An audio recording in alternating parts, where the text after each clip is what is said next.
47 words. That's all it took. 47 words posted at 9:03 the morning. And suddenly the president of the United States was declaring that Canada, America's single largest trading partner, was effectively banned. And so not a tariff increase, not a diplomatic warning, a ban. In one Truth Social post, Donald Trump announced a complete suspension of all non-essential trade and travel between the United States and Canada, set to take effect in just 72 hours, unless Canada signed a new framework agreement immediately. Let that sink in for a moment. $2 billion in commerce moving across the border every single day. 9 million American jobs tied directly or indirectly to that relationship. 70 years of economic integration built through world wars, Cold War tensions, financial crises, and even a global pandemic. None of those events ever stopped US-Canada trade for a single day. And yet now, according to one social media post, it was all supposed to grind to a halt within 3 days. But here's where the story takes a dramatic turn. At the exact moment that tweet went live, Canada's Prime Minister Mark Carney was already standing at a podium in Ottawa, holding a live press conference broadcast across multiple international networks: CBC, BBC, World, Reuters, CNN, International, every camera already rolling. Then a journalist's phone buzzed. She raised her hand, and in a room full of reporters with cameras broadcasting to the entire world, she read the tweet out loud. The room fell silent. Every lens turned toward the podium.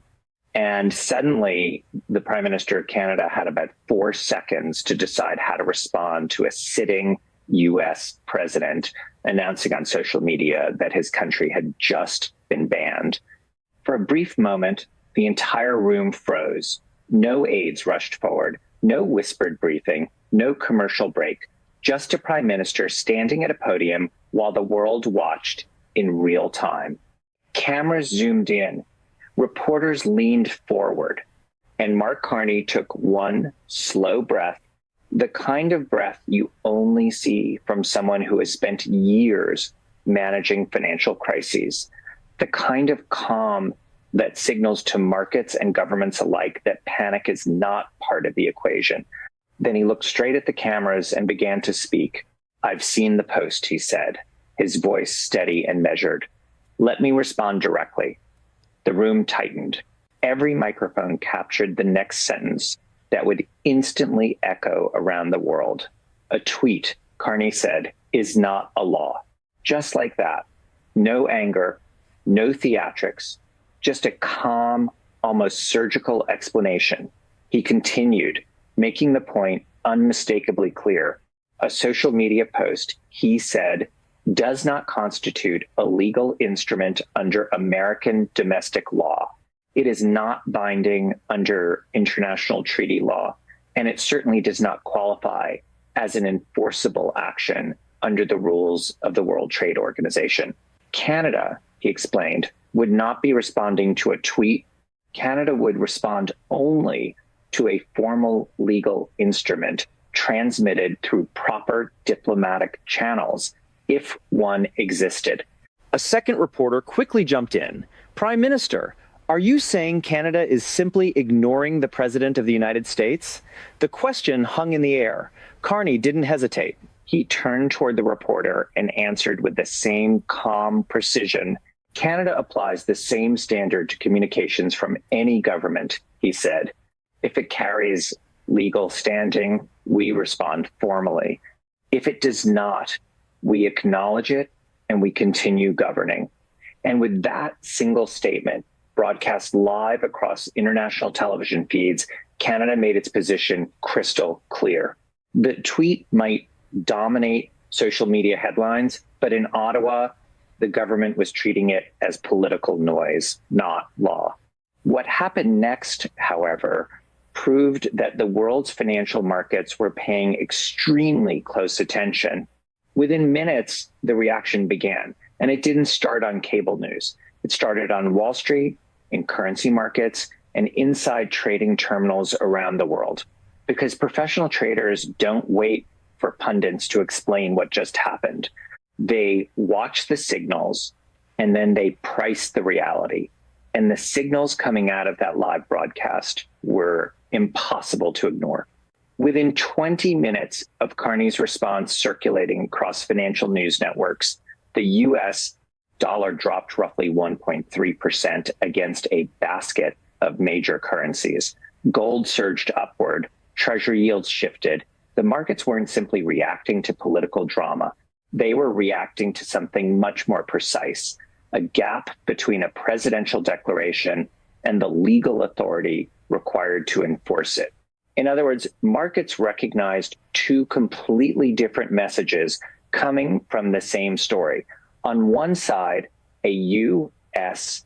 president had issued a sweeping economic threat through a social media post with no statute cited, no executive order, and no formal emergency declaration. On the other side, a G7 prime minister calmly explained live on international television that such a post had no legal standing under American law, international treaty law, or the rules governing global trade. When those two signals collide in real time, financial markets don't hesitate.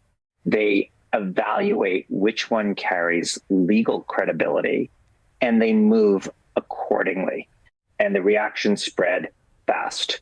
Within 40 minutes, finance ministers from three major G7 countries, Germany, France, and Japan, had already contacted Ottawa. Diplomatic sources later described the message as remarkably consistent. Canada, they said, held the legal high ground. The rules-based trade system mattered, and Canada's decision to treat the tweet as legally meaningless was the correct procedural response. Meanwhile, in London, the British Foreign Secretary issued a public statement calling the situation deeply concerning while reaffirming support for the international trading system that the United States itself helped build decades ago. And before the morning was even over, the European Union's trade commissioner had convened an emergency coordination call with counterparts from Japan, South Korea, Australia, and New Zealand. Think about that for a second.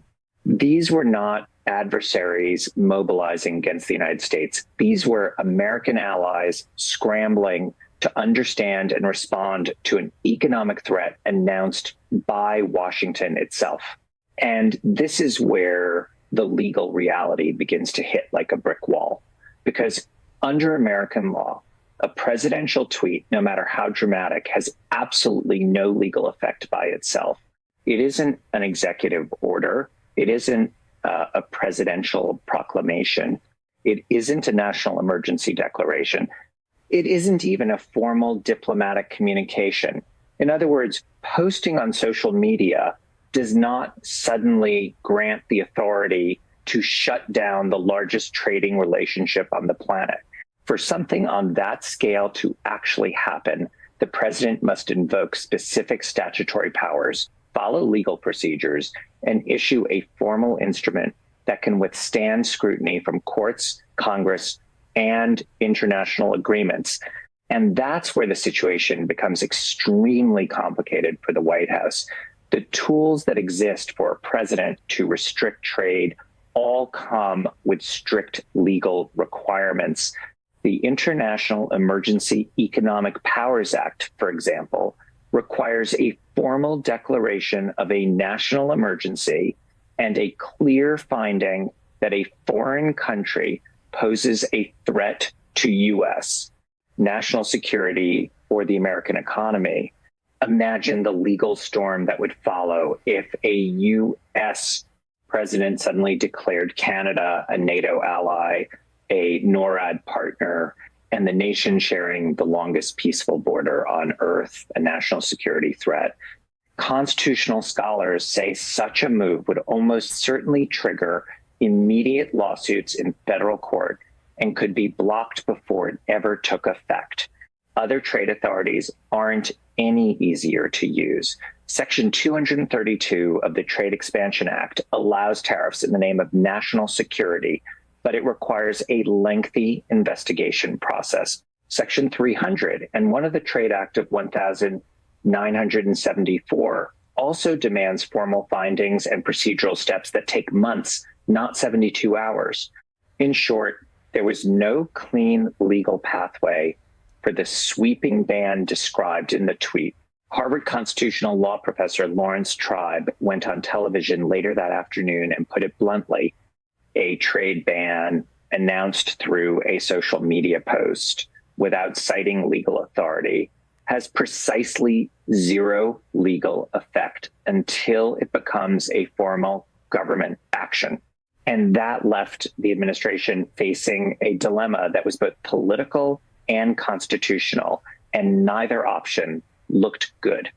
And that dilemma is now sitting right in the center of a 72-hour countdown, because the moment that tweet was posted, the clock started ticking, and the administration suddenly found itself trapped between two outcomes that both carry serious consequences. If the White House follows through and issues a formal executive order to enforce the ban, it must choose a legal authority to justify it. The moment that authority is cited, federal courts will examine it and legal challenges will appear almost instantly. That means a federal judge could end up publicly ruling on the limits of presidential trade power. For any administration that prides itself on strength and dominance, the image of a court blocking its signature move would be politically devastating. But the other path may be just as damaging. If the 72 hours expire and no formal legal instrument appears, no executive order, no emergency declaration, no congressional action, then the conclusion becomes unavoidable. The tweet accomplished nothing. The ban never legally existed. And the statement Mark Carney made on live international television that a tweet is not a law will be remembered as the moment the gap between political messaging and legal authority was exposed for the entire world to see. That precedent doesn't disappear when the news cycle ends. Governments remember it, markets remember it, and the next time any American administration threatens economic action through social media alone, every finance ministry on earth will remember what happened here. Meanwhile, Canada has continued moving forward with its strategy. Trade disputes are already advancing through the USMCA legal system. Energy partnerships with Europe are expanding. Supply chains are being redirected toward allies in Asia. At every escalation in this confrontation, Canada has responded faster, more precisely, and with stronger legal footing than Washington expected. This isn't improvisation, it's preparation. And that preparation has allowed Canada to face down a presidential threat, calmly explain why it carried no legal force, and continue governing without blinking. Now the world is watching the clock. When that 72-hour deadline arrives, one simple question will be answered. Was that tweet the beginning of a historic trade confrontation, or the moment the limits of presidential power were revealed in front of the entire world?